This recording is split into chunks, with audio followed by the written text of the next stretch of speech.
Hello everyone. 5 minutes would start our first session in our bootcamp.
Hello everyone. This is Mohammed Fahmi, the project manager for the UAE IoT and AI challenge.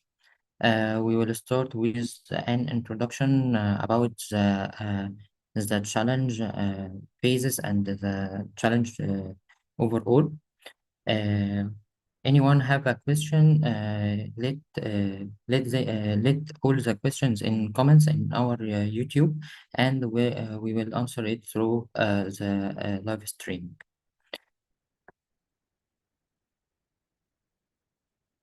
Let me share the screen.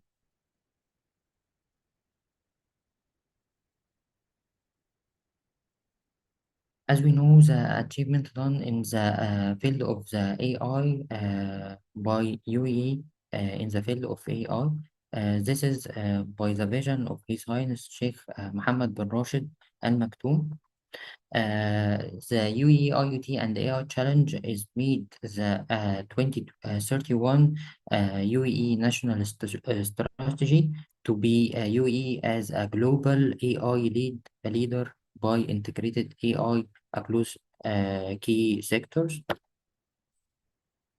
UE IoT and AI Challenge is a capacity building and pre-incubation program. We focused on mainly three tracks: university track, high school track, and startup.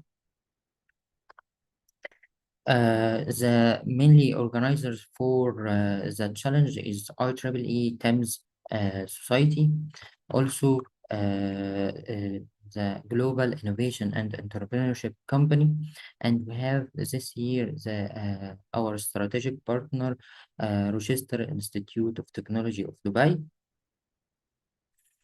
Uh, uh, we can get quick numbers about the UAE IoT along the past 7 years. We participate more than 100 university projects, more than 200 high school projects, and more than 75 startups. Through the journey of the challenge, we support our teams through more than 125 one-to-one meetings and give them training hours, more than 75 training hours. This is across the 7 Emirates. And we get more than 17 partners and more than 15 universities. This is our roadmap for this year challenge. We're starting from today our bootcamp, and it will begin for and continue with us along the next 4 days as a bootcamp. Then the second filtration will be open for all teams, and after that, the final judging and the winners get qualified to the Arab IoT and AI Challenge finals to represent Emirates across the region. Our bootcamp is focused 4 days virtual program running from today to 4th of October. It includes the introduction of IoT and AI technology, idea validation, value proposition, and business model development and presentation skills. We need to mention that all training sessions will be delivered virtually and broadcasted through our YouTube channel.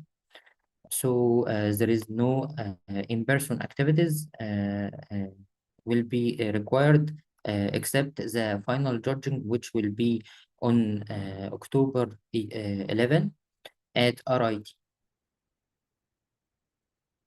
Then after the bootcamp, the second filtration will open on 3rd of October and for all teams and will be closed in 5th of October. This stage will determine which teams will move forward to the final judging. So please make sure to submit all tasks and fill the final second filtration form requirements. As the second filtration will require uh, like final presentation for your idea or project, a video showcase your project or the prototype, and a short pitching video to explain your idea and the project. ensure all three items are submitted via يعني through the online form by the deadline. Uh, After filtration, يعني we get top teams, 10 top teams from a university track, and the 25 top teams only from a high school track will be have the opportunity to join the final judging, which will be 18th October 11 at RIT, which the in-person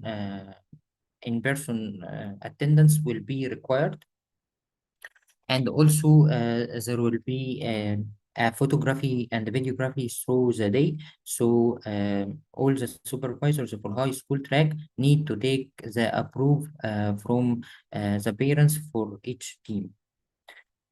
Uh, a, Through final judging, each team will have only 5 minutes for pitching and 3 minutes for judges' questions. Also, the time slots will be shared with you before the final judging to know more about the time slot for each team. And also, each team need to arrive to the campus before each time slot by 15 minutes. And this is a quick photos from last edition of the UE IoT and AI Challenge finals. Also, this is a quick video about the challenge.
One of our success stories for only last edition, the first high school track from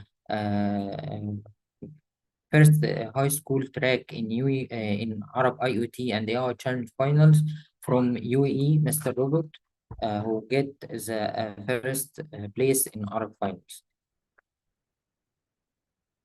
After the finals, UAE IoT winners have the opportunity to join the Arab IoT and AI Challenge finals, which will be during GITEX Technology Week in Dubai. So it is required to the winners from UAE IoT and AI Challenge to attend in GITEX in October 12, and then the finals for Arab IoT and AI Challenge will be in October 13. All details will be shared with the winners team after the finals, inshallah.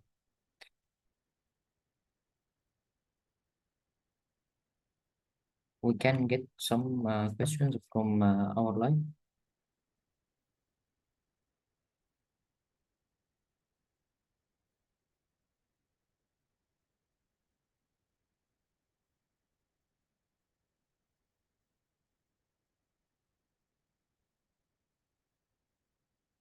How many minutes should be the video? Uh, video will Video duration will be only 5 minutes for pitching, and only 2 minutes maximum or 3 minutes maximum for the prototype.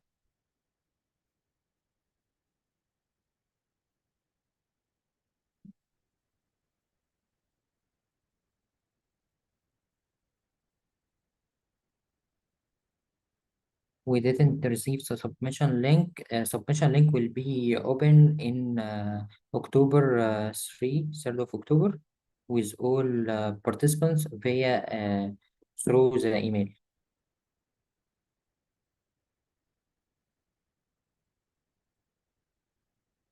Second evaluation will be after submission. We will select the top teams to qualify them to the finals.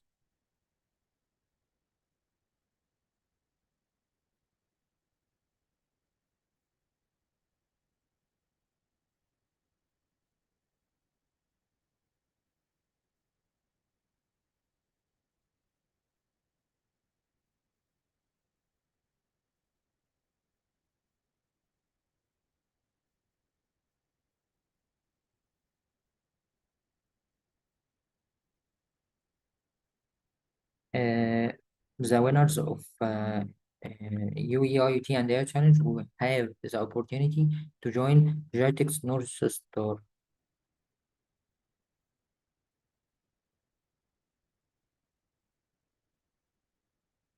If any team win, what they will give us, as I mentioned, have the opportunity to join Arab IoT and AI Challenge and compete with another 13 Arab country, and also have the opportunity to pitch and exhibit your idea in Jitex North Star.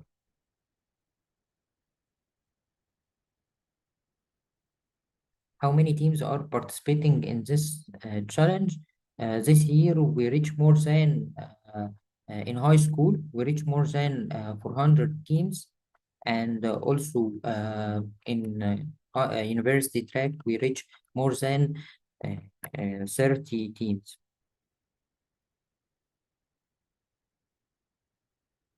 Where the second evaluation will take place, it will take place through email.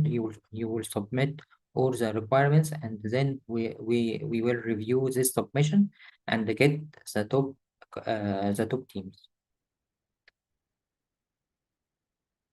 Do you need a physical prototype to show to the judges? If your project require a physical prototype and you have the physical prototype, yes, you need to bring your prototype for the final judging, and also you need to show your prototype and how it works in second filtration video. Show how the prototype works and uh, what you reach in the prototype. If your project not required a physical prototype, or you create like application or website, so the prototype in this case will be the website or the application itself.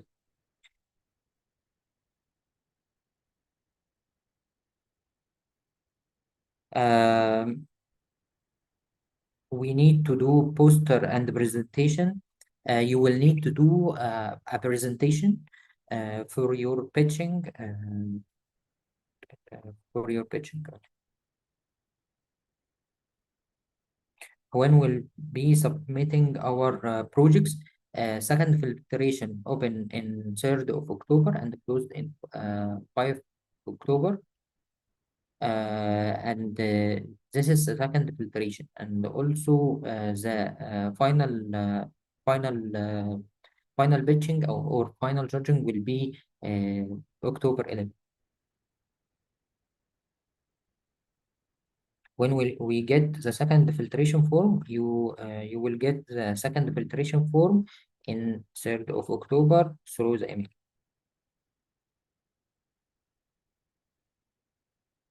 How long is our time to explain our idea in presentation? In the second filtration, you have only 5 minutes to represent your idea. Presentation for judging, it will be Arabic or English. It prefer to be in English.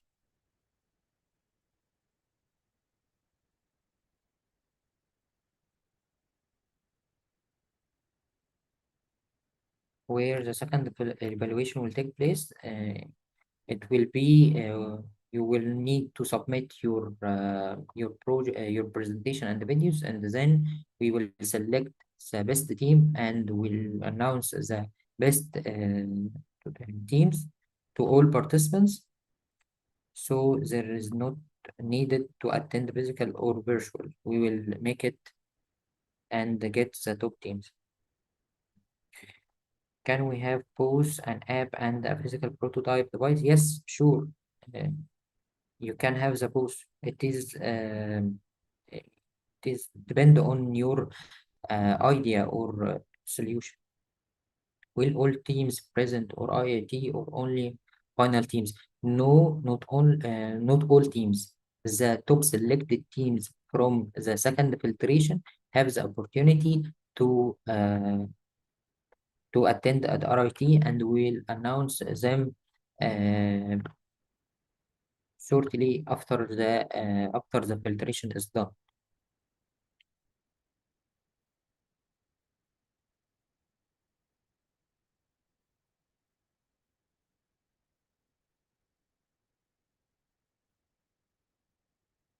Do you need the full prototype before October 5?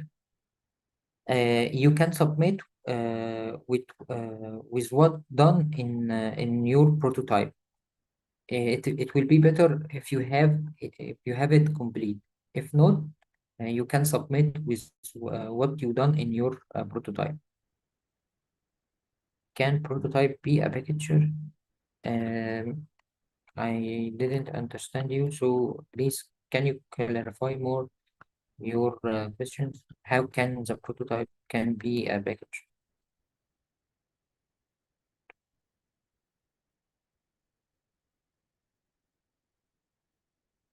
When will the idea will be chosen after after the second filtration is closed? We will start our filtration process. I didn't get the submission link because the submission link will be open October 3.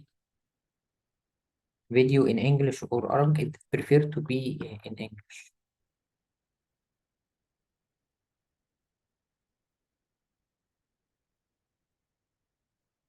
Do I need a prototype from scratch? No, if you have already a project or prototype, you can submit it.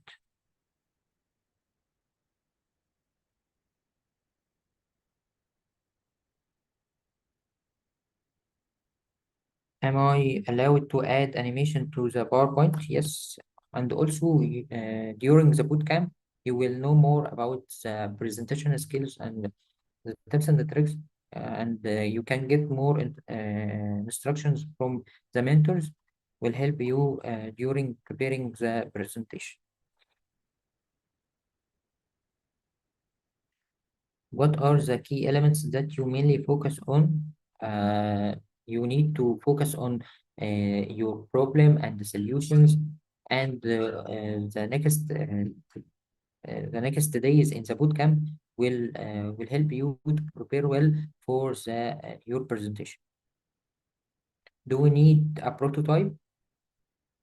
يعني, if you have a prototype, physical prototype, yes, it is required to submit it. If you have a software prototype, you can submit it. If you can submit the progress done in your prototype. You can you not need to submit your full prototype, but you can also submit the progress done only if you didn't have the prototype all done. Can I present my application, not a PowerPoint? No, it is required to represent from a PowerPoint, and the application it is a prototype. The part of your prototype it included the application or the website. Deadline for the second filtration will be 5th of October. All teams need to submit it before 5 of October. So 5 of Video in Arabic or English? It preferred to be in English. Is there a fund for hardware prototype? No, there is no fund for hardware prototype.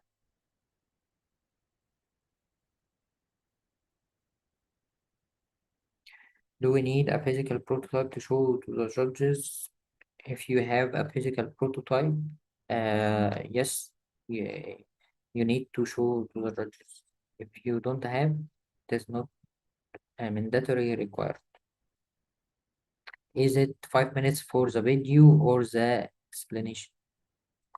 Uh, the second filtration, it included 5 minutes video explain the idea. You will need to pitch your idea through 5 minutes video during the second filtration. Okay, and also for the final judging, you will have 5 minutes to pitch your idea for the judges. How many winners in high school track? We will get three winners from high school track and three winners from each track. I didn't get the submission link because the submission link is not open yet.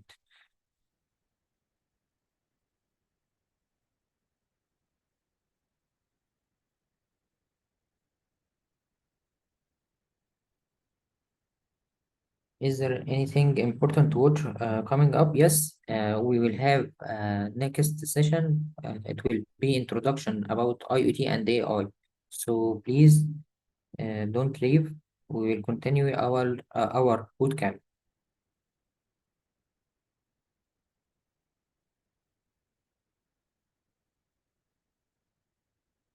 What about the training? The training agenda is already shared with you, and let me share the agenda with you once again.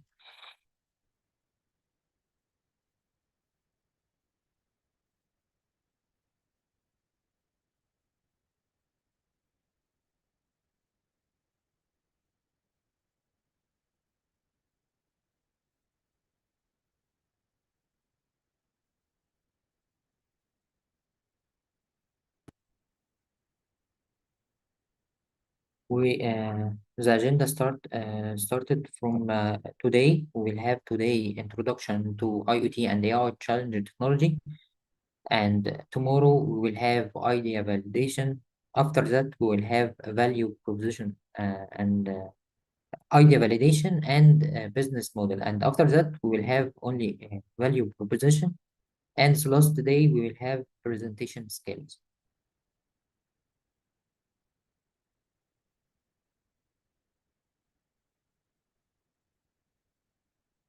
Do we take our prototype back? No, it is your own. Is it possible for only one team member to attend and present the project, or is everyone required? It will be better for all the team to attend because we have a points on team working and communication. So the one member team attend, it will affect uh, their evaluation.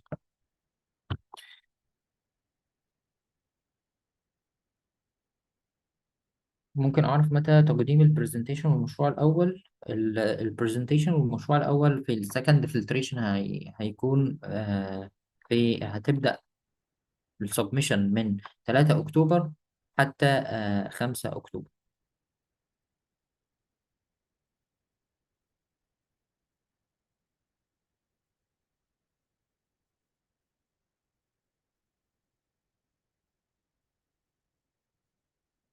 Do we need to talk about the project in a single language? Yes, it is better to do your pitching uh, with one language.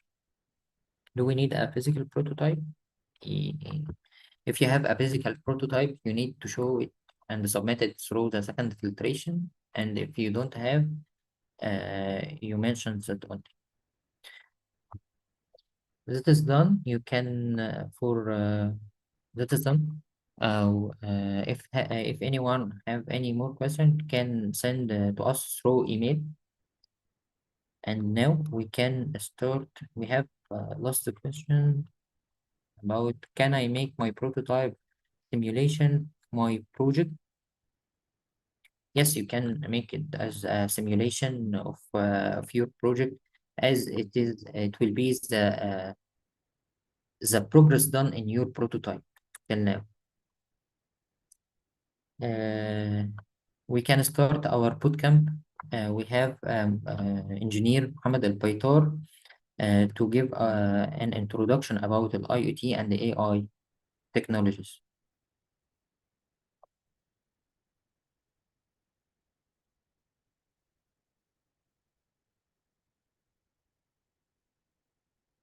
Engineer, Engineer Muhammad, can you hear us?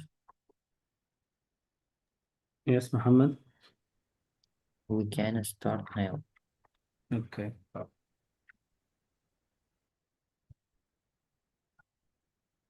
Let me share my screen.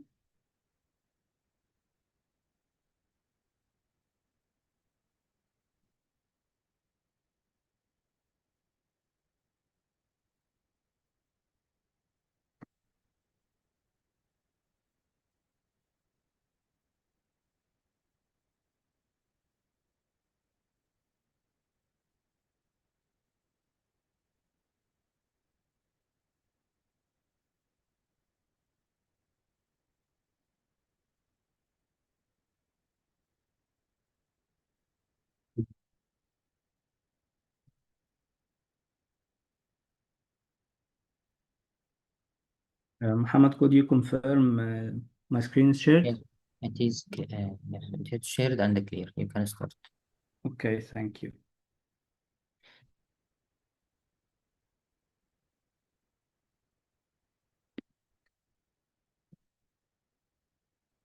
Okay. Hello, everyone. This is Mohammed Al-Bitar, Managing Director of MENA Robotics Technologies. And I'm glad to be here with you today in UAE IoT and AI Challenge to give you an introduction to the IoT and AI technologies in the context of our challenge today. We're going to start with our agenda. Our agenda today is very crowded, and we'll have some definitions and terms in the context of IoT and AI. We'll start first with a definition of and overview of IoT, and then we'll go to discuss the history until we go to the IoT future trends and developments in the future technologies. To be connected visually with me, note that you will see blue and white slides.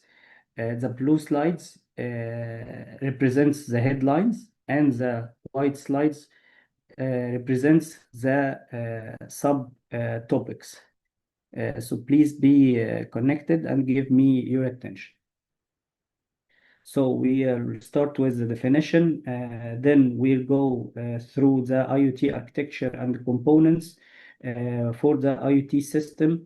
Then we'll discuss the connectivity and networking, data processing and storage, cloud computing, and other technologies. Then we will finish our session with a case study of a smart city. So let's start and have the definition and overview of the IoT, the Internet of Things. The Internet of Things, it refers to the interconnected network of physical devices which can be connected together through a network. A network may be through cables or wireless network. IoT connects devices with each other, collecting data, sending data between each device to make or to perform specific tasks or missions. Network of physical devices is interconnected. It may connect vehicles, buildings, and other objects embedded with sensors, software, and network connectivity, allowing them to collect and exchange data. So IoT has the potential to revolutionize the way we live and work. As we see in the figure below the text, Internet of Things can connect any device with anybody, anywhere, for any business, using any network, anytime. So IoT is a tool or a technique we can use to connect devices or anything electronic with each other. So when did the IoT term first showed? Uh, in the figure, you can see a historic timeline of Internet of Things, as IoT has its roots in machine-to-machine communication. We call it the term M2M. Since World War II until the early 90s of the 20th century, the network was a preserve of military uses and applications, particularly in the US Army. Then there was a strategic decision to open the door to use for civilian applications in the late 80s and the early 90s of the 20th century also. That has been around for a decade. However, the term IoT was first introduced in 1999, and since then, the field has grown rapidly. The development of low-cost sensors, the rise of cloud computing and big data analytics, and the widespread availability of low power and high-speed wireless communication technologies also, including the 5G technologies that we live with nowadays. So the widespread availability of low power and high speed wireless communication technologies have all contributed to the growth of IoT, as we can perform specific or even precise missions over internet in real time. So we are living today in IoT with IoT devices that exceeded 20 billion. That was the stats of 2020. So we have a rich history from the 90s or the 80s until now to have the IoT system like we know today. So what's the importance of IoT in today's world? That's what we're going to discuss now.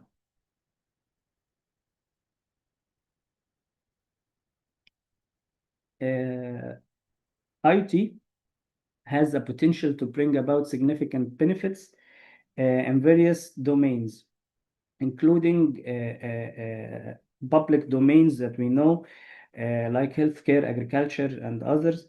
IoT also can improve the efficiency, increase productivity, and enhance the quality of life because of automation of everything through cloud in real time. So we can replace humans in other fields.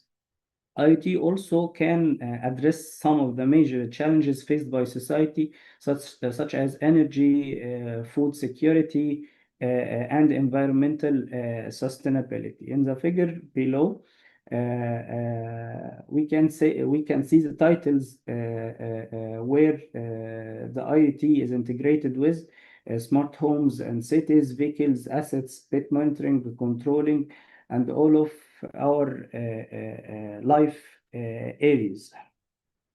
The importance of IoT will come with IoT variants, which means IoT can be used in homes, in industries, in manufacturing, and also B to M or B to B that we call people to people applications, or home and home applications, people to machines, or machines to machines in industrial or other application. So we're talking about that if someone were to address IoT, they'd find similar terms. The concept started with machine to machine, as we said before. We have two devices that could talk to each other. For example, I had a production line with two machines that would start to know each other. That when the raw materials were finished, the other would start working, and so on. So we could use the machine to machine IoT to handle the manufacturing process between machines in sequential way or other ways as it needed. At the same time, we have the people to people, which is two people are talking to each other, like we are using the modern ways of chatting, like WhatsApp or any other instant messaging apps.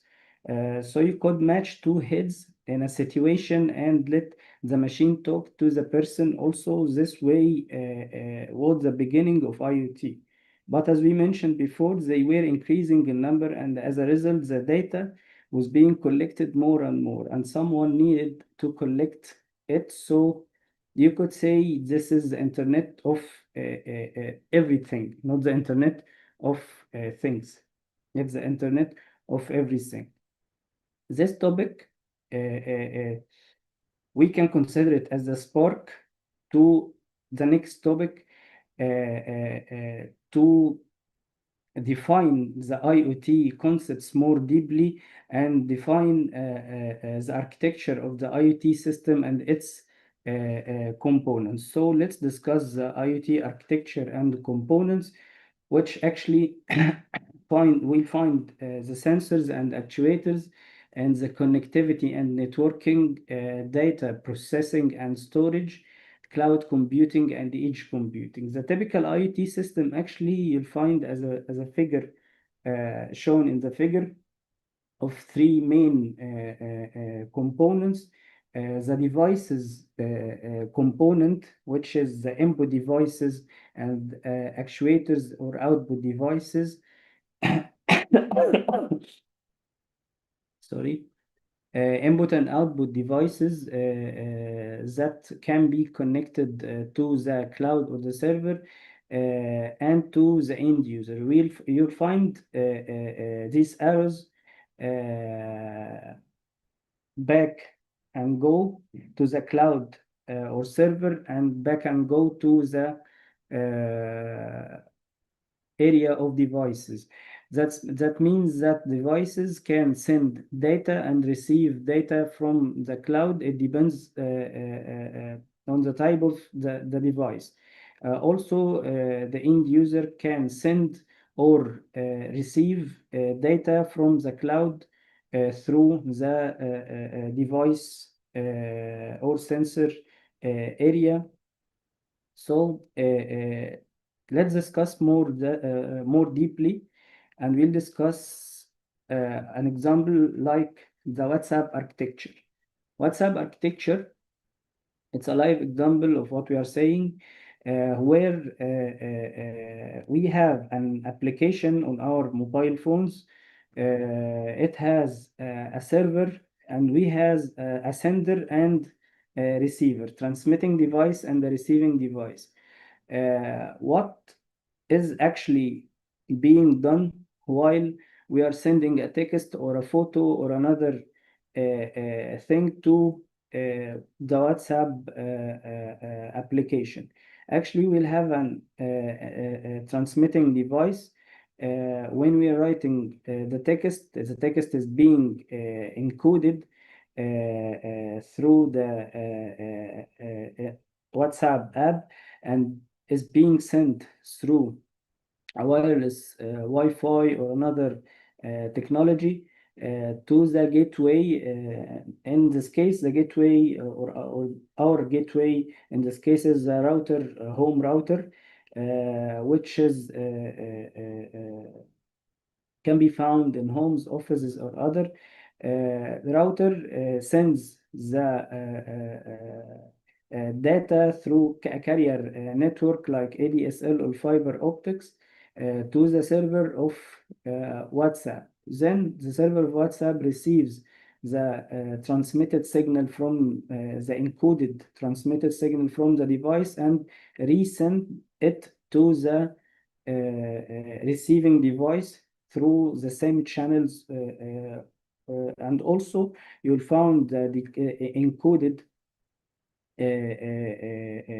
message will be decoded in the other received device.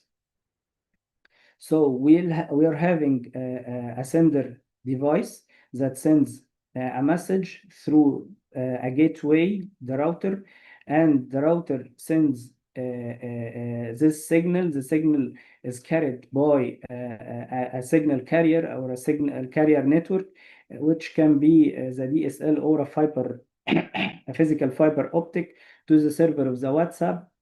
Then the signal is being resent again to the receiving device and being decrypted in the other device. So this is the WhatsApp architecture. It can be an example of the full IoT architecture. As the typical IoT architecture will have a device, a sending device, and a receiving device, as we shown before in the previous figure.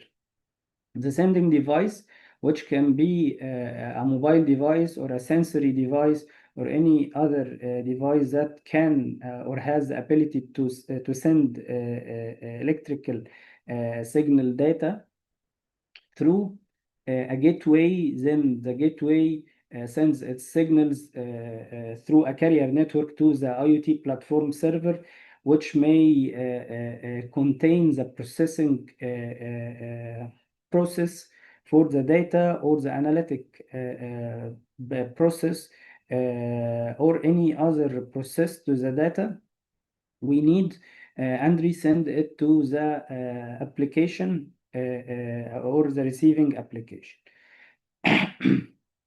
So the devices can be connected with the router or the gateway with some kind of technologies of communication, like the short range technologies like Bluetooth or Wi-Fi, and the gateway resend it using IDSL through a carrier that's using 3G or 5G, etc., and resend it again to the receiving device or the receiving platform. So this is the typical architecture of the IoT system. We can get back again to this slide. So the typical IoT architecture can contain three main components. The three main components are the devices and sensors, connectivity and network, which can carry the data, cloud server, and the end user devices. These are the three main components of any IoT system. Okay, so to deal with these components,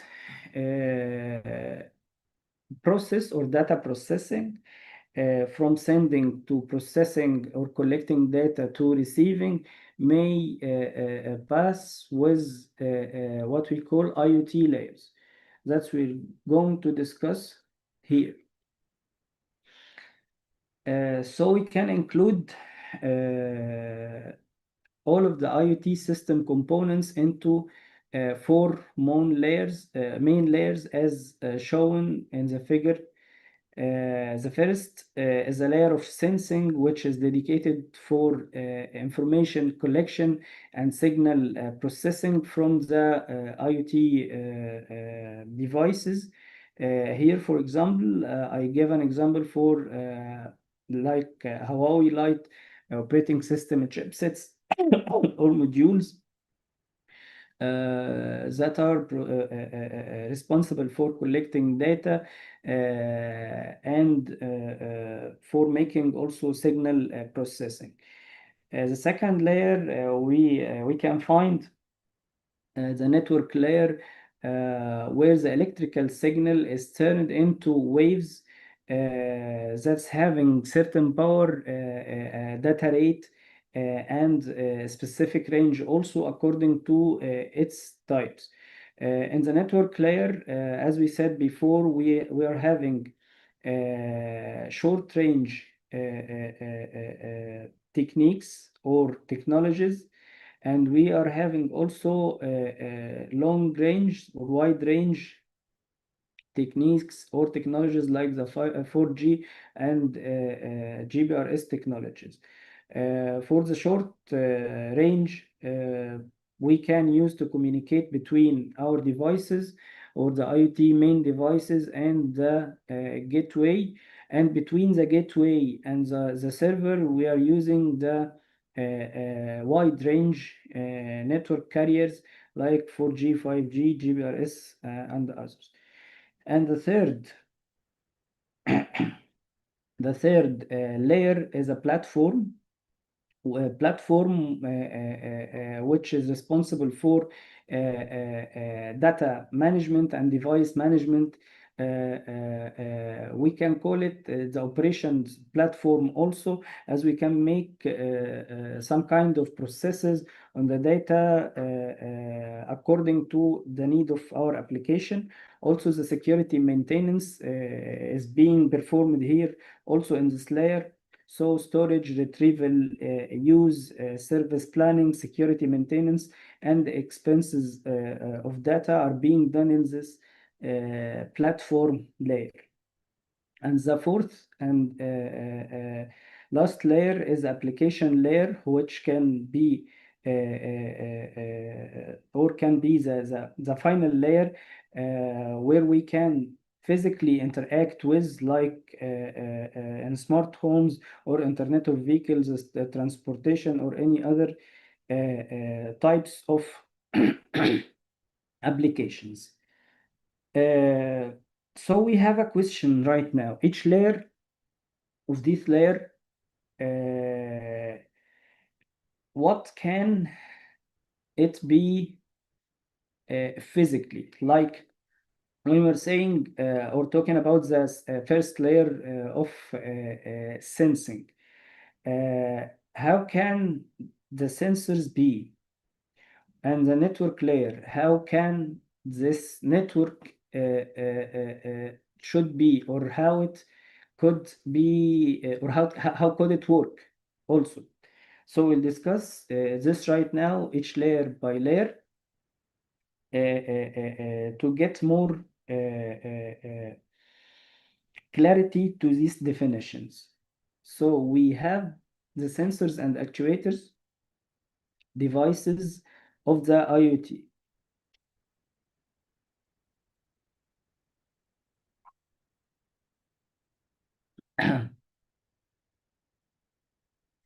It depends on the application mainly, as sensors and actuators are the main foundation of any IoT systems. IoT devices also are the physical objects that have been embedded with sensors and connectivity, allowing them to collect and transmit the data of any system.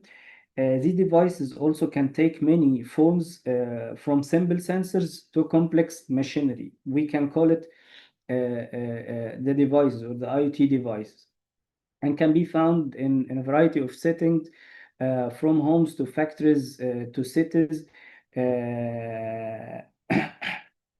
as we can, as it can measure physical phenomena like touching, as in touch sensors, and environment, weather, and also environmental conditions like temperature, light, and motion, and convert them into electrical signals, which can be resent and reprocessed to be physically translated into actuations or motions, like in actuation devices, like that can control physical processes, like the washing machines, like the air conditioner, and other any other home appliances that can depend on opening a valve or closing a valve, turning on the light on and off, and so on. So sensors and actuators may have many forms depending on the physical variables that we need to deal with. Let's get back again. We'll have the network layer. So the network layer is the richest or one of the most complex things we are dealing with when we're talking about IoT system, as IoT devices needs to be connected and interconnected with each other to send data and receive in real time. Exchanging data somehow is a complex process, especially when it comes before systems, other systems, to communicate with each other, as we were having many constraints like power and data rate and range, which affects the real-time processes. So if I need high data rates technologies, but I don't need power into consideration, then we are using Wi-Fi technologies, Bluetooth technologies, and so on. But if I needed a low power technologies, in this case, there is a trade-off between power and rate according to our application. As we are seeing in the graph, there is a relationship between range capability and the bandwidth capability. We can find, according to the range, it varies from short to long range, and the other bandwidth capability from low to high, which can carry more data. So we have the lowest and shortest, lowest bandwidth capability and shortest range is the RFID or the NFC, which can or have the ability to transfer data like this in short ranges with low power. It's perfect for low power application, but has short range. And we can find the highest power consumption and higher bandwidths. It comes with 5G. So when we are in need of low power technologies, in this case, we have a trade-off between the power and data rate. So RFID is perfect for no power, small amount of data, and very low distance applications. Uh, but we can find also Bluetooth or Bluetooth low energy BLE is also a good choice in low energy application. But if we need a high range, we can use the ZigBee protocols, and also LoRa, which can be in kilometers, but in almost countries it needs approvals from telecommunication authorities. So to connect and carry our data, it can be processed or transferred through low power or high power carriers like Bluetooth, Wi-Fi, 2G, and until the 5G. Also, the other protocols like Bluetooth, LoRa, RFID, or Zigbee protocols. We'll have also this problem or conflict clear, which has the range capability versus the bandwidth capability. So we're choosing or selecting any of these techniques according to our applications or the application needed. So let's get back to the layers. Okay, that was about the network layer. As we said and mentioned before, data are transferred from, like here, are transferred from the device to the gateway with short range low power carriers, and from the gateway to the server networks through a network carrier like 3G or 5G according to the application. But there is a dot between the device and connecting dot between the device and the server that we name the gateway or the router. We're gonna discuss it in some kind deep. As we know how or what are the parameters that control the gateway, as we are talking about the IoT devices and sensors and actuators, and the cloud, there is a connecting dot between them. As we have another term related to the IoT network, this gateway. So the gateway, like it acts as a network router responsible for routing data between IoT devices from different wireless technologies and the cloud carrier network. Also, it adds connectivity go to the internet option as it obtains the internet protocol address, which is uniquely identifies every device on the internet. So the gateway is responsible for organizing and managing the devices and addresses each device to collect and to organize the data collection, sending and receiving process from the IoT devices and to the cloud. So we can consider it as a modem, which can modulate and demodulate data from and to the IoT devices and from and to the cloud server. So the link between this router and the cloud server are the carrier network.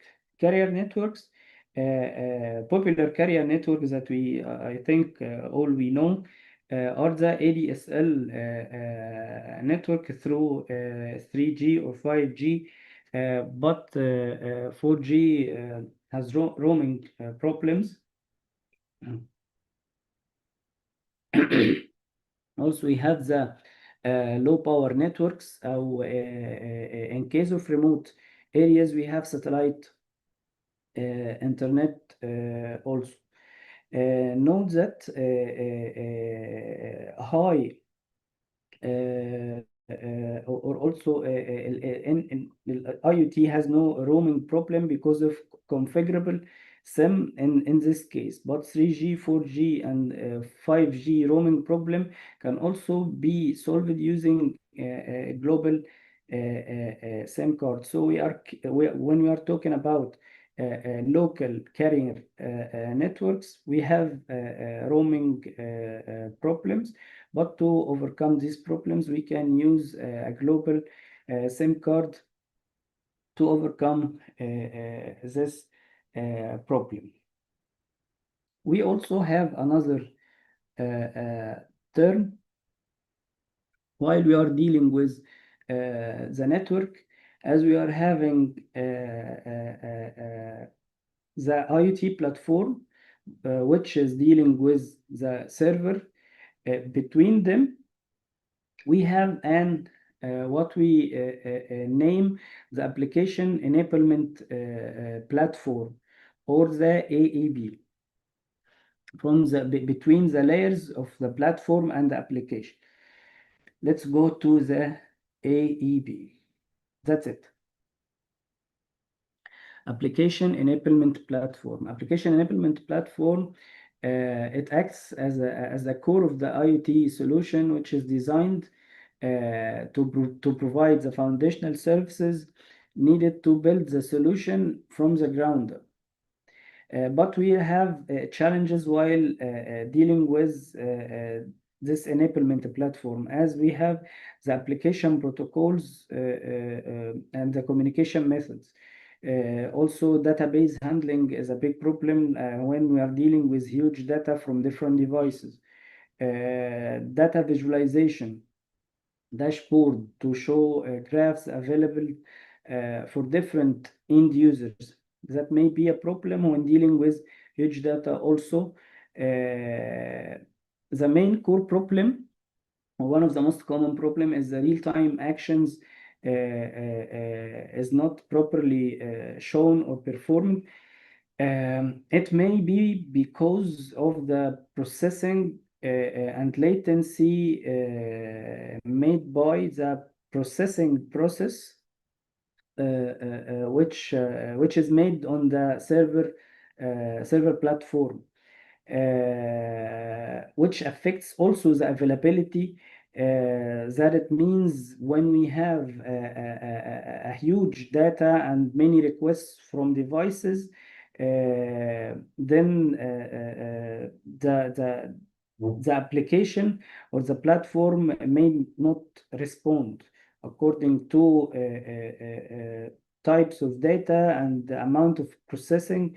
And also we have also challenges with scalability and reliability with high performance. It's a comparison. We must choose like two or one from this according to our application or the needed application. But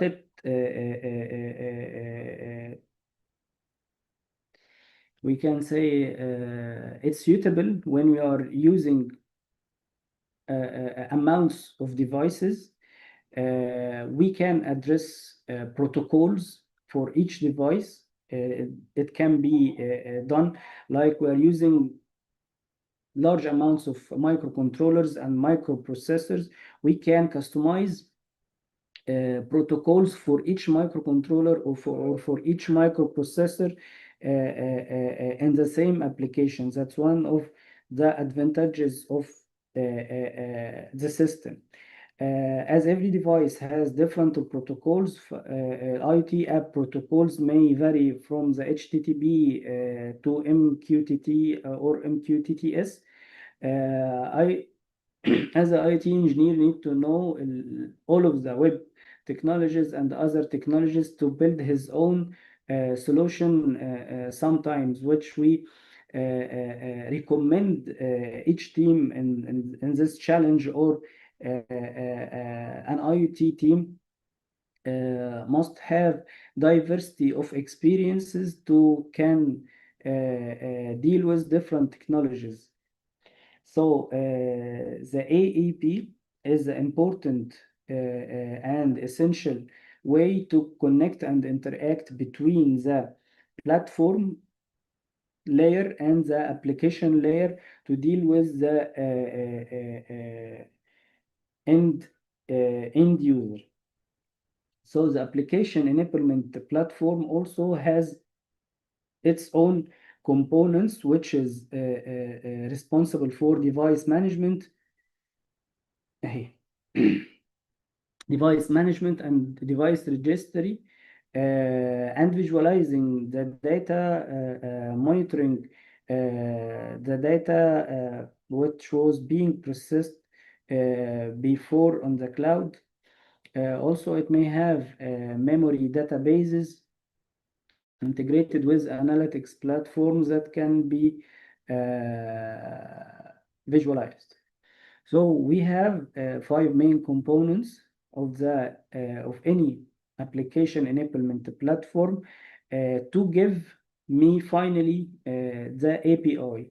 So we have the device management and device registry of the sensor and actuation definition, data management, and real-time and alert missing for the missing data alarm rule engine. We call it rule engine, and visualizing tools and availability tools for the support of the system.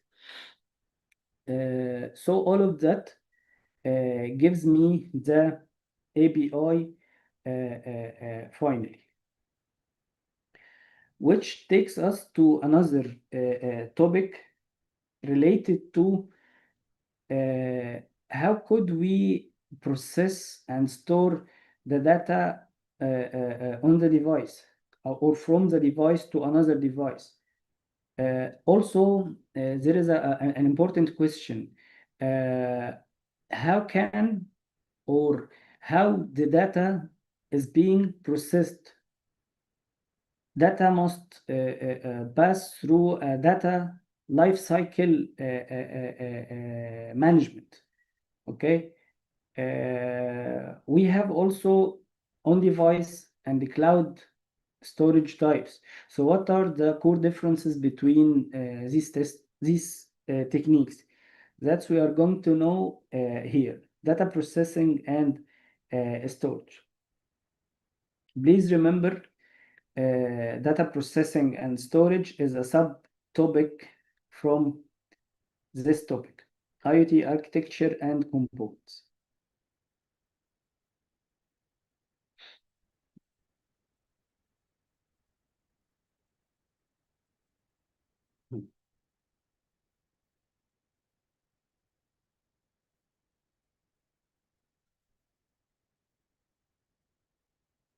I think screen sharing is off. Muhammad Fahmi. No, screen is working perfect. Okay. Give me seconds, please, to reshare. Okay.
Screen is sharing now, Muhammad, right? Yes, yes. Okay, let's continue.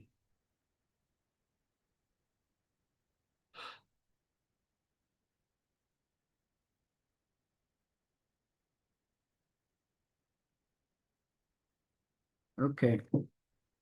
As we are saying about the data processing and storage, we're having on-device and cloud storage types and the data life cycle management. Cloud data storage in IoT involves sending data from IoT devices to remote servers in data centers where it is stored, managed, and processed.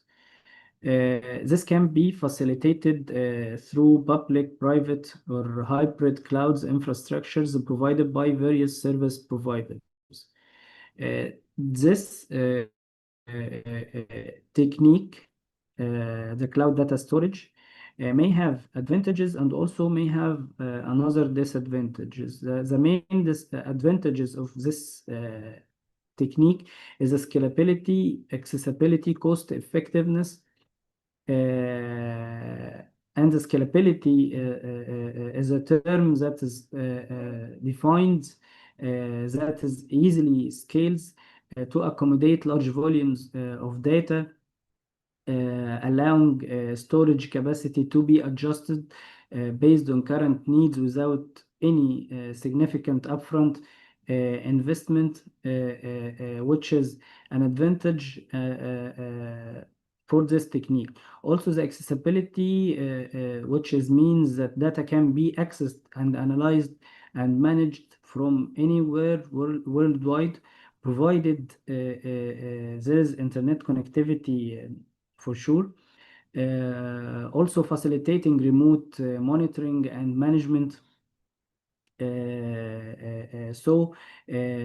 Data is fully accessed from anywhere, anytime. This system is also, or this technique is also cost effective as it offers a pay as you go model, which can be more cost effective than maintaining physical storage infrastructure by your own, especially for small or medium to medium-sized enterprises.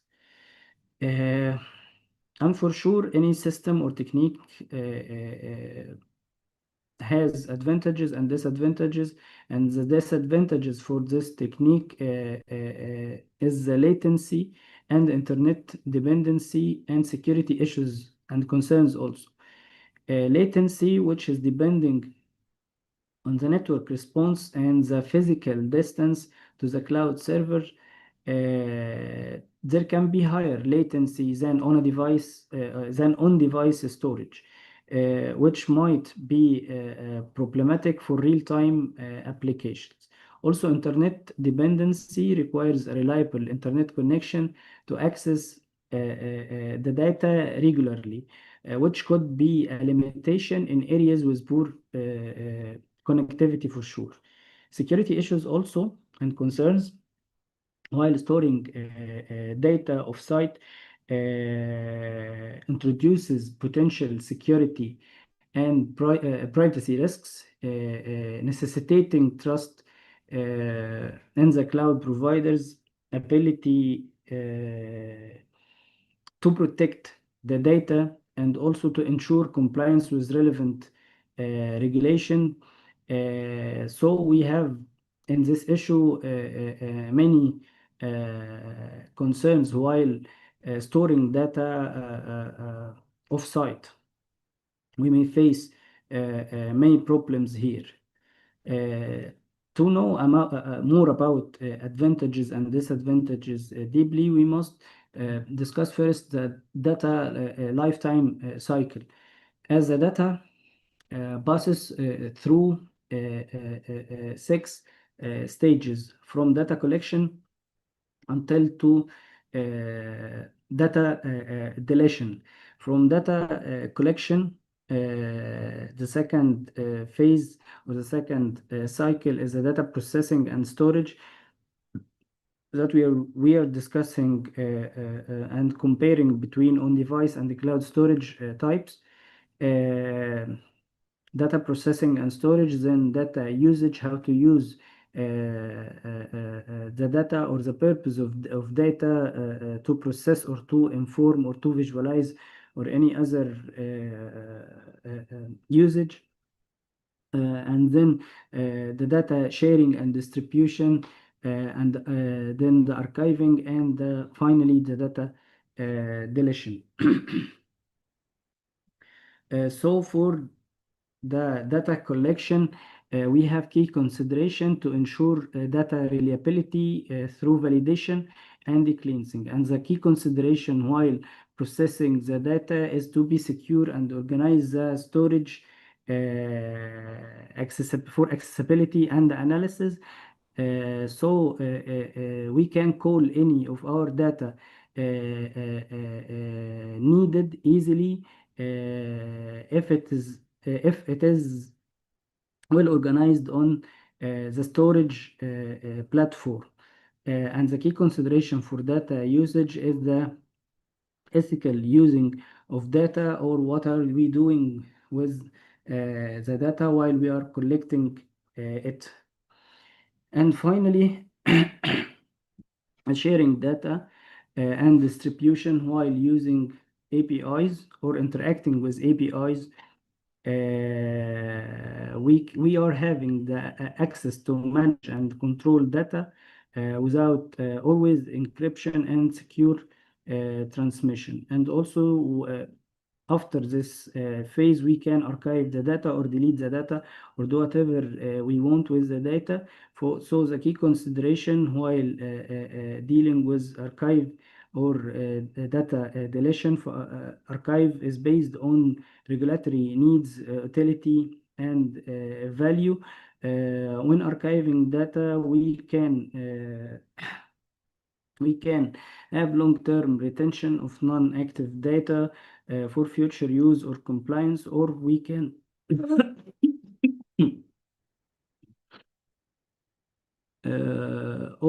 consider dealing with the data in short term, so we can do whatever we do with the data as long as we had processed and had proper storage methods and organizing for the data.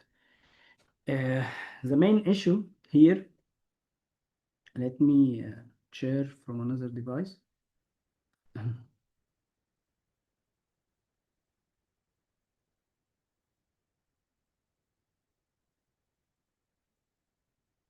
Mhm.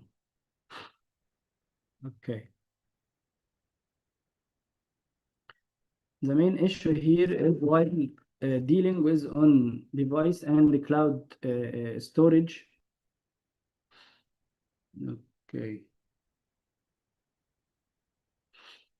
On device and the cloud storage, and what's the best way or the best practice to do or to go with as on device storage. We can have, or we have the ability or the privilege to embed flash memory, and we have the ability to add external hard drives or solid state drives to have or to extend capacity of storage, but we cannot have the access to or 24-hour access to the data stored on it. But when we are having the data stored on cloud, we are having this privilege, but we don't have the privilege to embed or extend the capacity of any of the memories, like the flash or the hard drives and any other type of memories.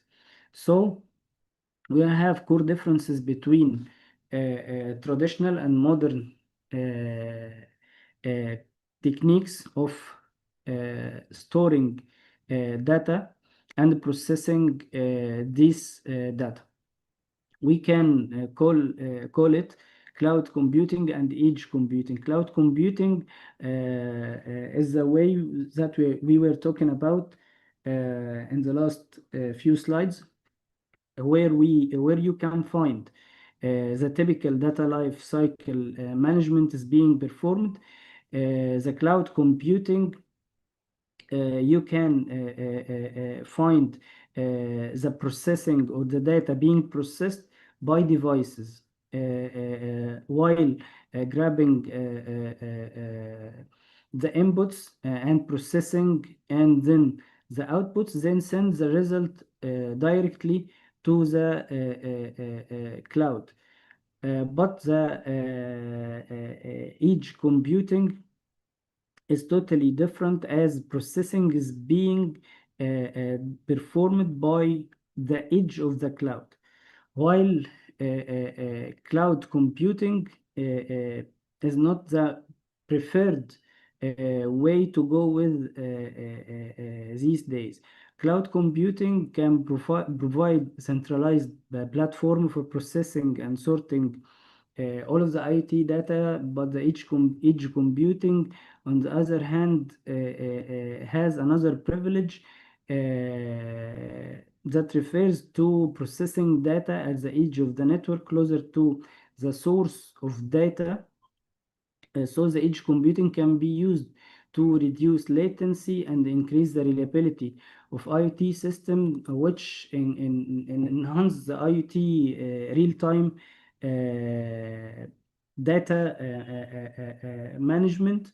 And also the 5G carriers are enhancing this process as the data is being taken and processed down near to the devices in edge computing. At the traditional cloud computing, the data is being processed on cloud. That's the main difference between these two techniques. Okay, as we are here, we had reached the end of this topic, the IoT architecture and the components. So let's recap this topic.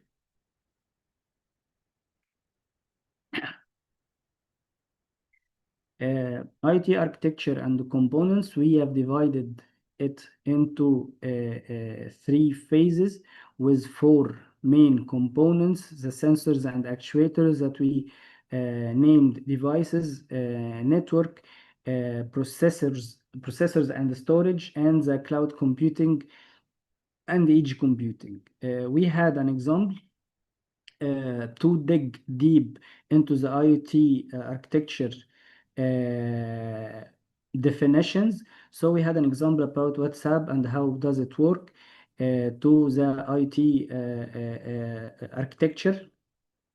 We had the IoT layers and how does it work, and interaction and the communication between layers and each others, starting from the sensors and devices until to the connectivity and the networking techniques through the long and short range carrying data carrying through and to and from receiving and sending to the routing and the server. We had also a glimpse about carrier networks and gone to the AEP, which leads us to the API to interact with users easily. And we had also the data processing, how does the data being processed and stored through a life cycle. Then we had finally the techniques to store and process data. We had the cloud computing and edge computing. Cloud computing is the traditional way where data is being stored and processed on cloud, and the modern way of edge computing, while processing the data near or close to the sensors and devices, and the storage may be divided between the cloud and the devices. So at this point, we had a glimpse on how does an IoT or a typical IoT system work. Okay, we can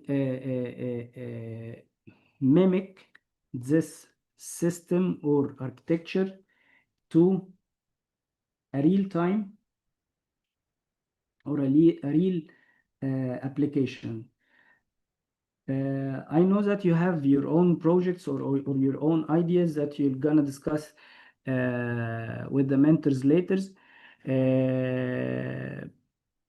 Your ideas may differ and may be categorized into different categories. So you're gonna have a glimpse also on specific applications of the IoT. So we have smart manufacturing, transportation, sports tech, smart cities, smart buildings, smart agriculture, smart homes, retail and e-commerce, healthcare, fintech, energy, and educational applications. So we may have many applications in the IoT industry, and many of problems and the challenges that can be that can have solutions using the IoT techniques. Let's go to the IoT applications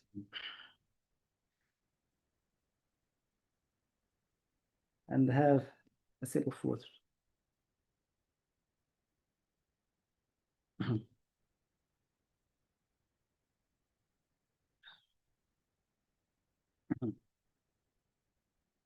Okay. One of the most famous applications uh, is the smart homes applications, and also you can find the smart wearables application using the IoT techniques. Smart homes application is the most well-known IoT application.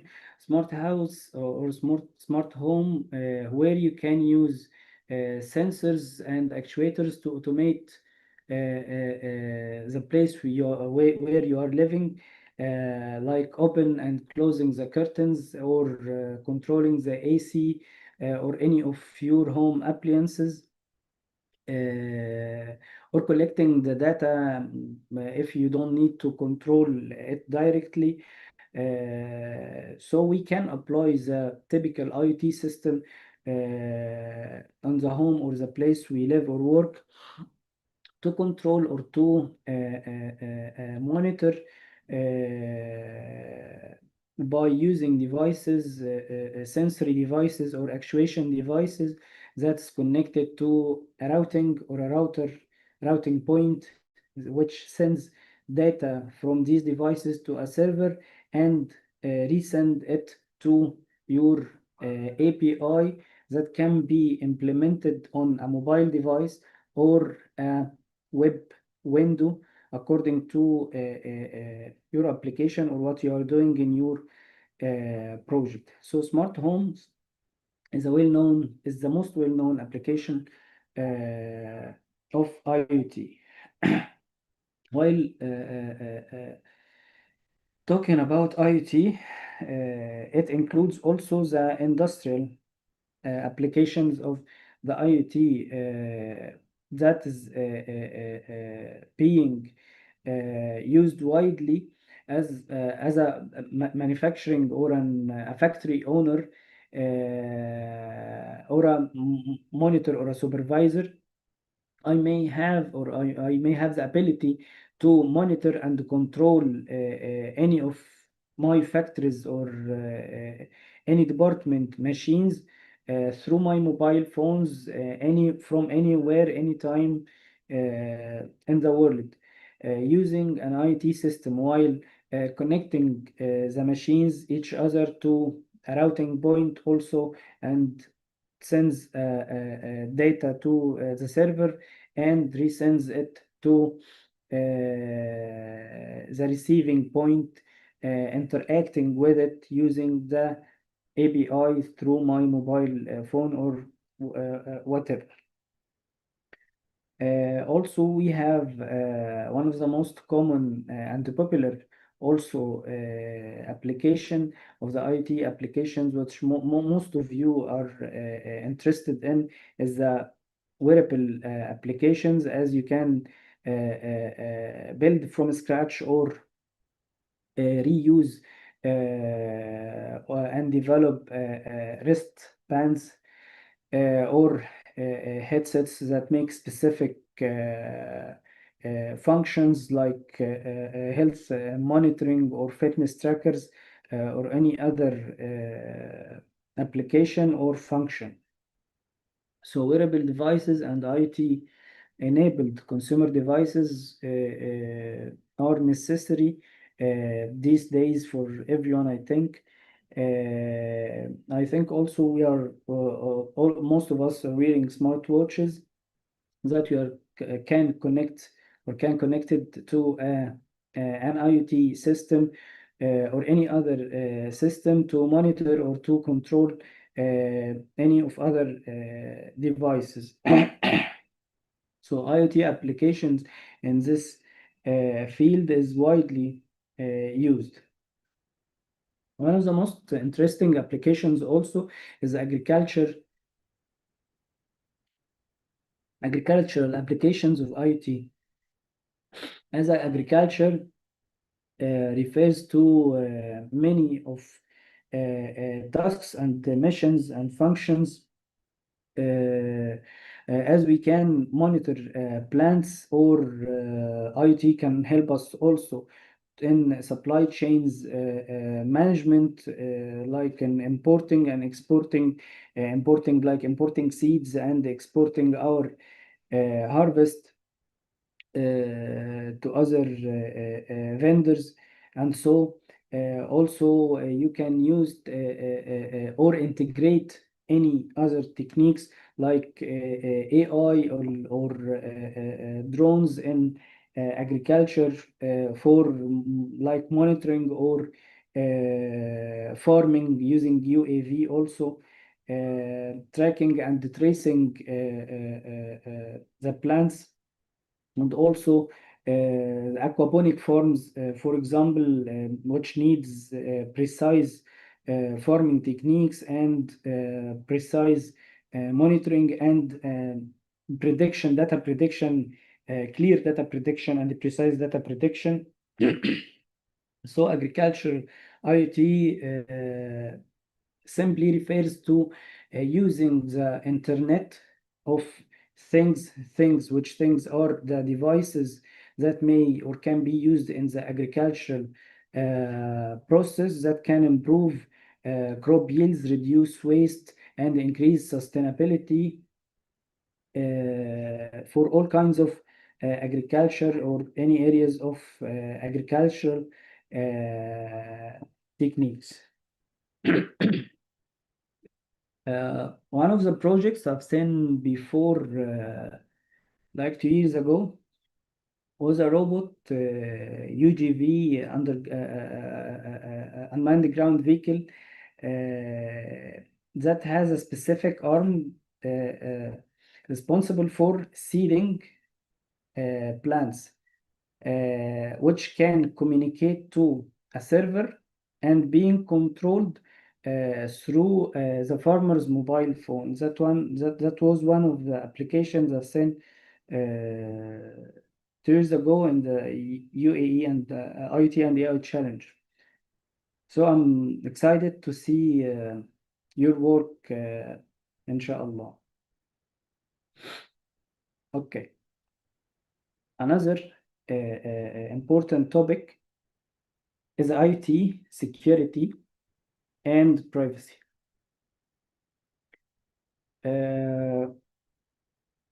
It is an important topic as when we are experiencing data exchange from a point to a point, we could be or the data could be hacked or have any other treatment. So we have threats and the challenges while dealing with data exchange between or from a point to a point, from the device to the gateway, or from the gateway to the carrier, or from the carrier to the receiving device. So we have threats and the challenges that can be beaten by some kind of practices in IoT. So we have three main topics here: threats and challenges, security, best practices, blockchain in IoT security. So, threats and challenges in IoT systems, as IoT systems face numerous security and privacy challenges, uh, such as hacking, malware, and data breaches. Uh, these threats can have serious consequences, such as personal data loss, for example, or financial fraud, scamming, and physical harm. So the IoT security best practices to secure IoT systems, it's important to follow best practices here, such as using strong passwords, encrypting data using different encryption techniques, and using secure communication protocols, not the common protocols that we are using just in case of sensitive data or sensitive applications, not to make it complicated also for you as when you are doing your prototype. Additionally, it's also important to regularly update the firmware and software of the IoT device, which is an important tip you must be doing regularly.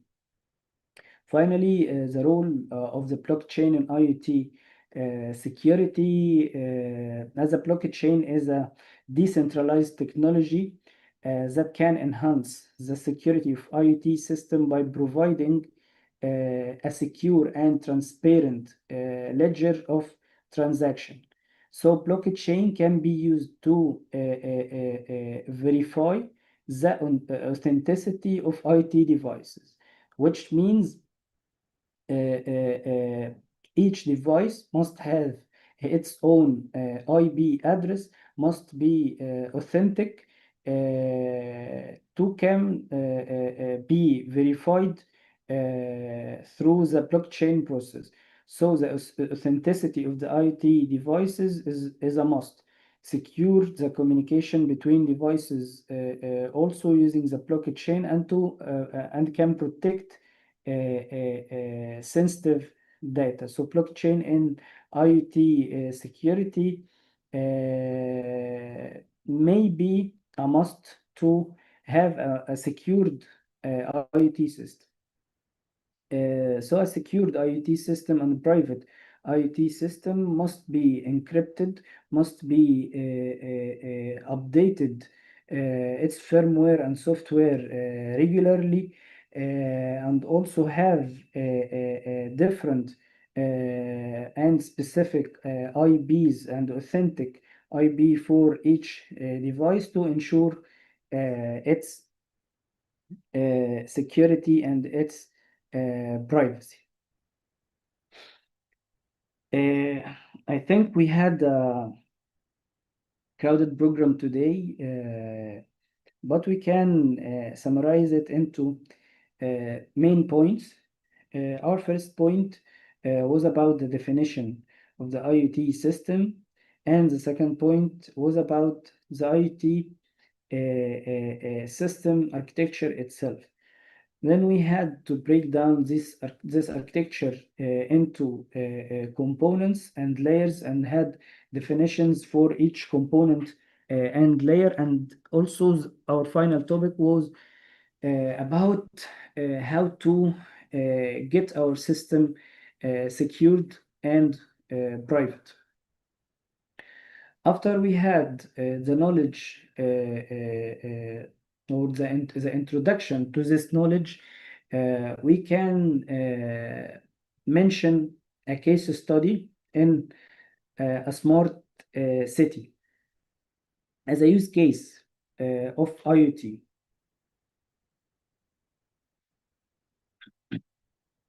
As we can find in any city, some of major problems. Major problems like traffic management, parking management, firefighting, and street lights. These are major problems in cities, in urban areas, everywhere. So for traffic management, the common problems of traffic management uh, are the increased travel time, increased pollution, and frequent traffic congestion and accidents. Uh, these cases can be solved using any of our innovative ideas. So you have to pass your boot camp and you have your own mentors and show your ideas. You may go through one of these problems and show your solution.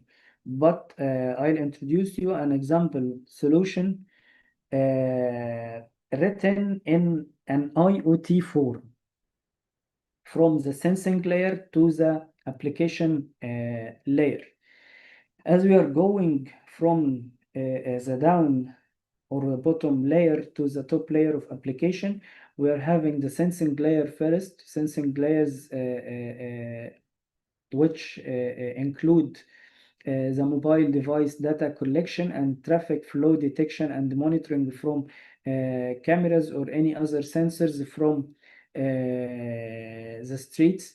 Then we have the network layer to send the data collected from the sensing layer, and the device management layer based on the data received from the network layer to share and exchange platform and to process and manage data in this layer. Also, we have the final application layer, which can be divided into main application layer that contains the UI, UX user interface, and the other application enablement layer that contains the API and other and other or its own components like comprehensive traffic monitoring, overall traffic control, traffic operations commands, and citizen travel service.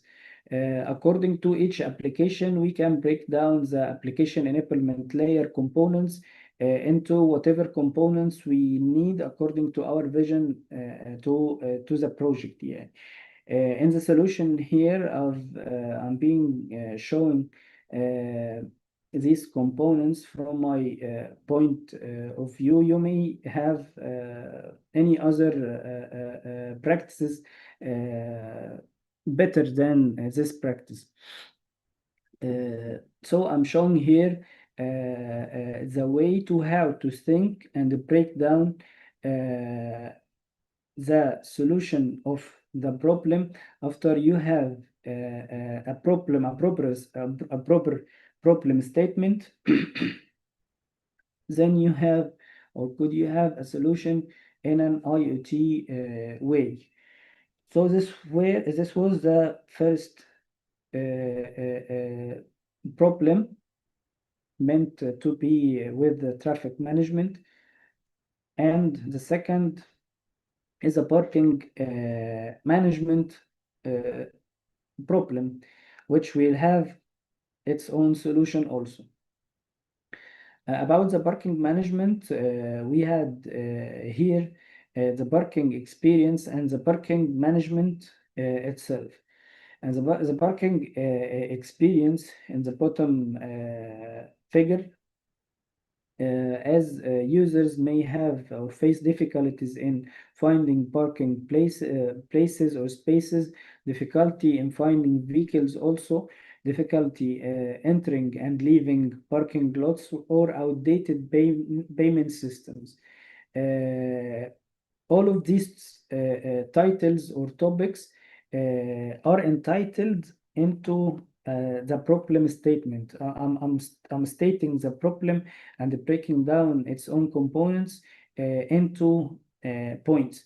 Then we are taking these points into and integrate it with the solution methodology I'm been developing to be integrated with the IoT layers and techniques. Also, we have a parking management. So we have a parking experience problem and a parking management problem. As a parking owner, I may face an imbalance in resources lack of resources, integration and sharing, or inconvenient charging, or difficult inspection, or increasing congestion that leads to time wasting, locating park spaces, or lack of guidance and reservation service. So we have two perspectives in parking problems: parking experience as a user, and the other perspective as a parking owner or a parking manager while managing the parking. So in the solution here, you can read the highlights as a platform layer and a network layer until to the device layer. While as a user, I'll start with the application layer using a parking application system that provides smart parking applications with basic connectivity management, data management, and device management capabilities also, and enabling flexible and quick deployment through open standards API. So as a user, in an application layer using certain API on my mobile phone, parking application system, I may seek a car place, or I need to find my car, or any of the other functions may the application make. So this can be translated immediately into device management, or car seeking, or reports which I may need as a parking manager, or alarm management and parking guiding, or any other data collection that I can be in need to. So the device layer can be could be break down into smart vehicle detection control system, or a program to collect information about the in and out status, to check it and update the status in real time, and have a real-time reporting system using certain sensors and devices that can be being placed in an innovative way in the parking, or in the cars, according to your vision on your project. The platform layer also maybe break down into addressing or how to address cars, and the and amount of cars and parking, and how to manage these assets. Also, the API exposure management. All of these components are being integrated together according to our team vision in the project, and being processed and being shown on the UI experience using the API on a mobile device. So we'll pass also about to the firefighting management and the street lights management, which will not differ uh, totally about totally from the other two examples. So firefighting management and the street light management will first describe and state the problem as for firefighting management, firefighting facility issues. We have also the problem of flammable material stacking or old cables. This may cause firefighting problems. So, to to overcome this problem, we may have another innovative ideas to allocate and detect early sparks in old cables, for example, or stacking flammable materials with proper way, or the simple facility issues when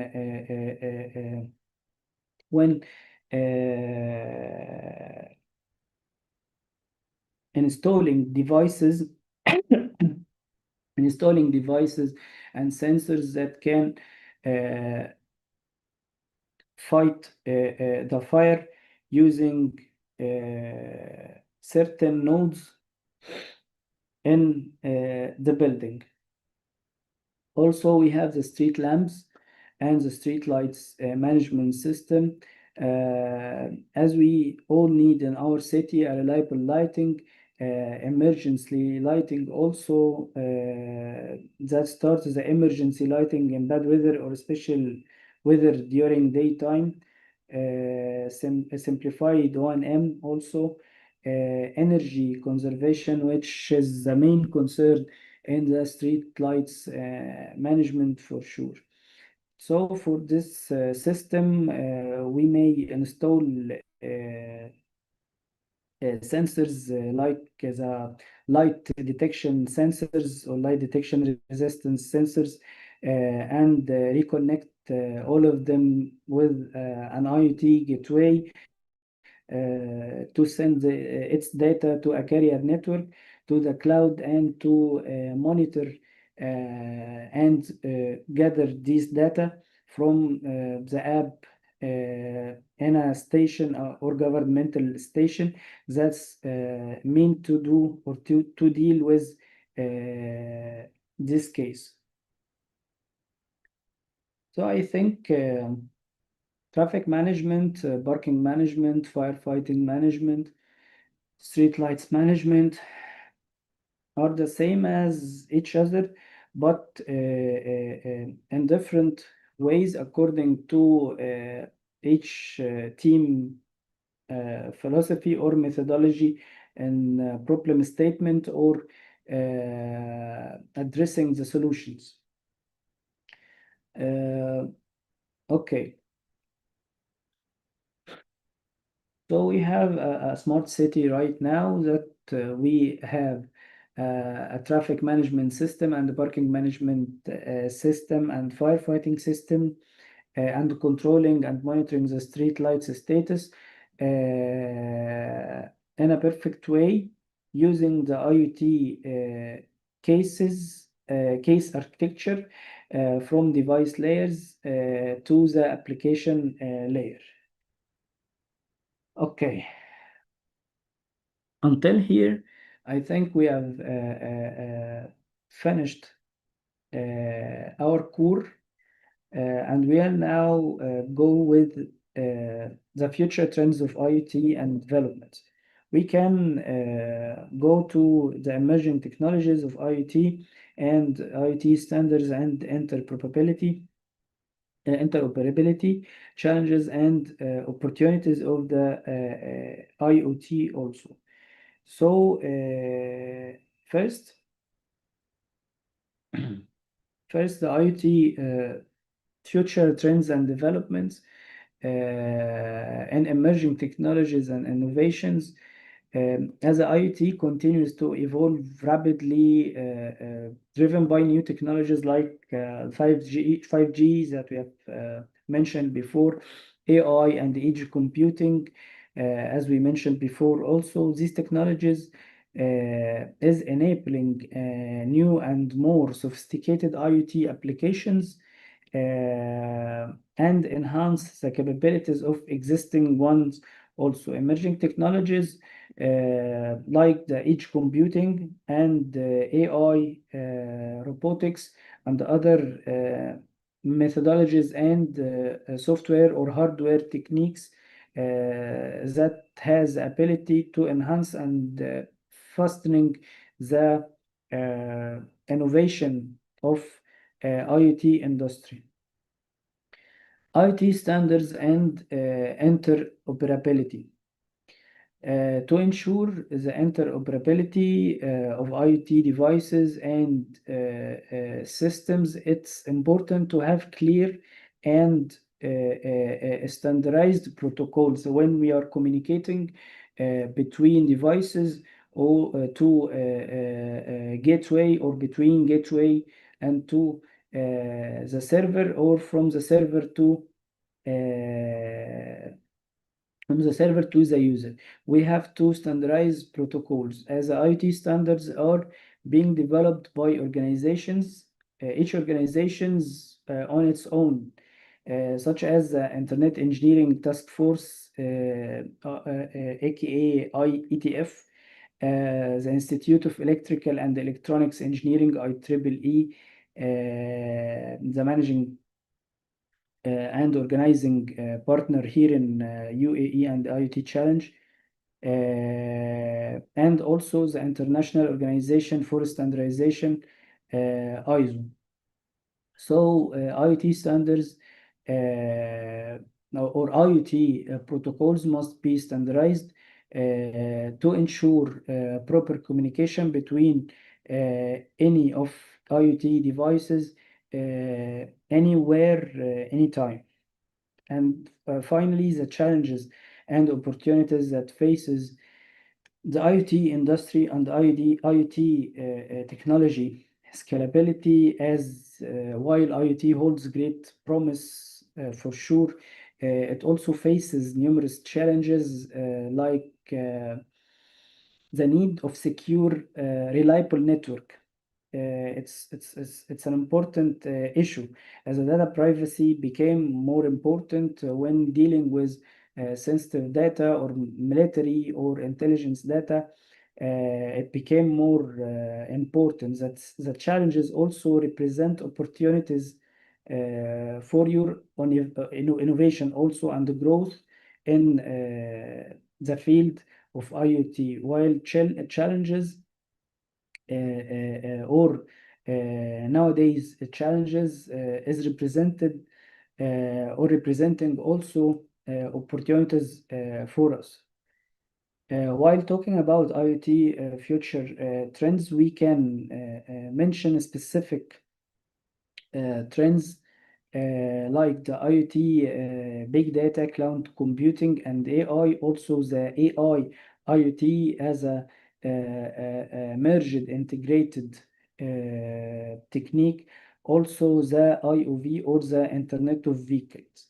The IoT big data IT big data, cloud computing, and AI may have a system that has multiple eyes, noses, tongues, ears, and skins for sensing. Like we have a machines that have multiple kinds or types of sensors that has the ability to sense and translate any physical variable into electrical signal and converts it into electrical data that can be used in big data, which is sensory information obtained by various sensory devices or sensory organs. And the cloud computing provides the memory and storage, while AI is a cognition and decision making to decide and to organize how to deal or how to manage these data. The essence of information technology and data technology development also is personalization and intelligence. The intelligent era is inevitable indeed. So big data, cloud computing, uh, are revolutionizing the industry of IoT while dealing with multiple sensors, interaction with many of the physical variables, and giving the feedback and control without human interaction using an AI model or any of other AI algorithms that makes the applications more futuristic and revolutionary. As we have the infrastructure to deal with these systems, we may have the core as an AI system that can deal with any of other or input variables like image or speech, media or text data. We have the layers as shown in figure. You can check it later deeply on your own. Also, the AI OT is a mixture between AI as an artificial intelligence and the Internet of Things, which in terms,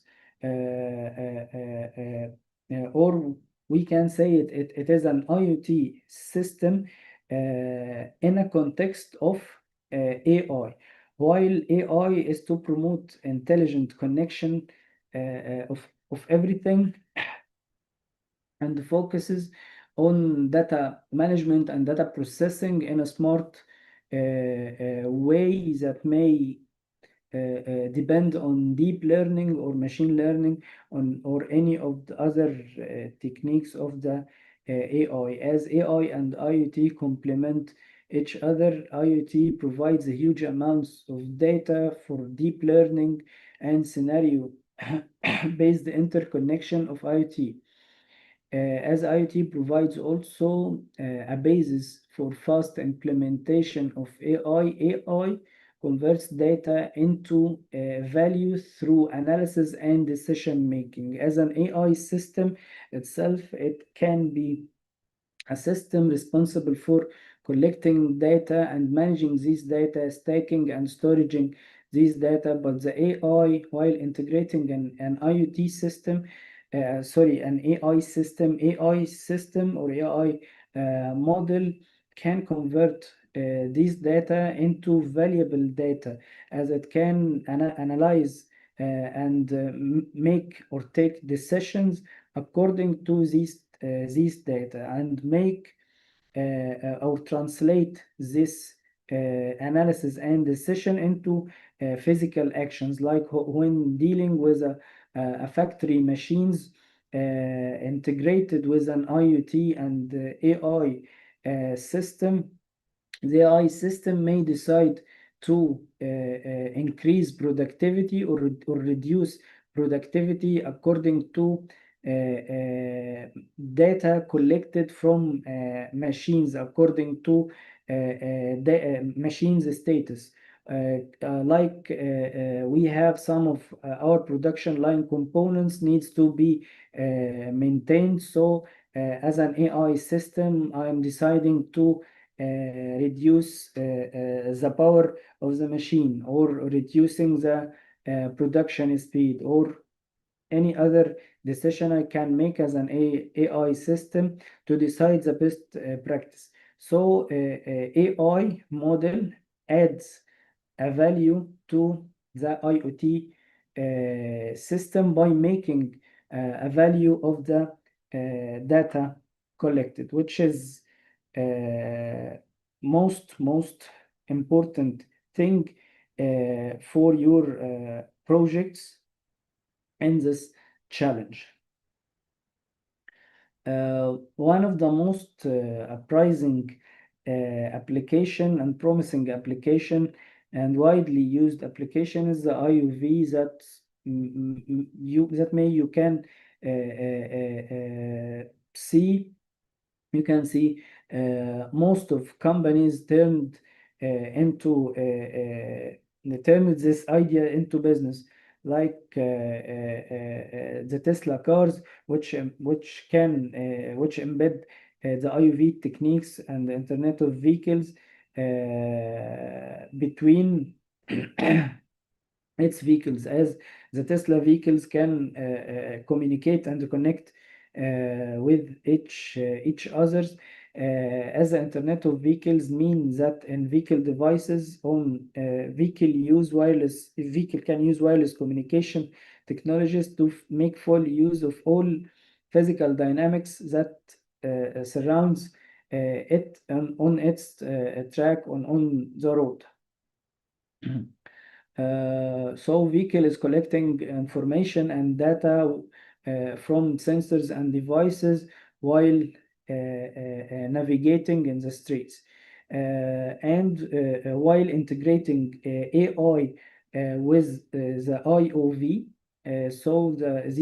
these vehicles became more smart and has the ability to take more proper or more precise decisions and reduce accidents and so on.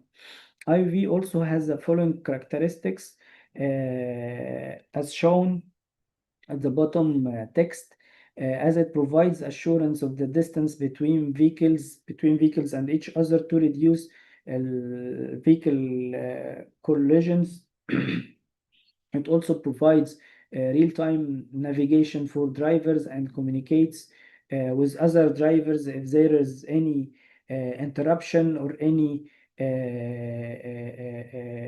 issue, to avoid collisions, to avoid accidents, or to avoid problems of traffic, and so on. This can be performed through a network systems to improve traffic efficiency indeed. So we have gone to the end of our session, and let's have a quick recap of what we had said. First, we had our agenda. We have defined the IoT as the Internet of Things technology and the history and evolution of IoT. And we had described the IoT architecture and its components and mentioned the connectivity and network, how the data being processed and the data life cycle, also the differences between cloud and edge computing, and we had a glimpse on IoT applications, and we mentioned the importance of IoT security and privacy, using also the case studies that you may come to it later to inspire your ideas for your projects. We mentioned the smart city as a use case with its main problems in traffic, parking, and firefighting, and finally the street lights management systems. We have shown also proposed solutions to each problem written in an IoT way. Also, we had a glimpse on IoT future trends and highlighted the importance of AI in the IoT applications, and how the integration between AI and IoT added value to the data collected by IoT system. So thank you for your attention. This was Muhammad Al-Bitar, Managing Director of MENA Robotics, and I was pleased to be with you today. Thank you. Thank you, Engineer Muhammad, for your guidance, and see you soon tomorrow in another session for idea validation and business model capital. Thank Inshallah. you. See you soon. Bye.